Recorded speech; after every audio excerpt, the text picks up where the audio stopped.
ট্যাঙ্কির সামনে এই ট্যাঙ্কি ন্যাশনাল ফুড ইউনিভার্সিটির হসপিটালের সামনে একটা ইউ ট্যাঙ্ক, ভয়াবহ অবস্থা।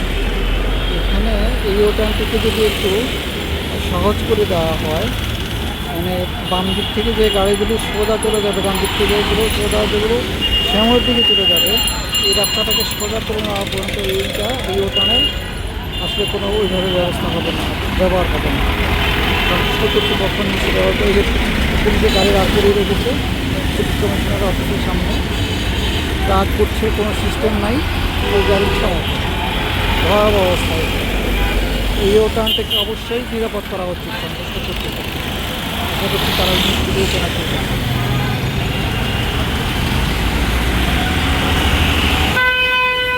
ভয়াবহ অবস্থা, ভয়াবহ।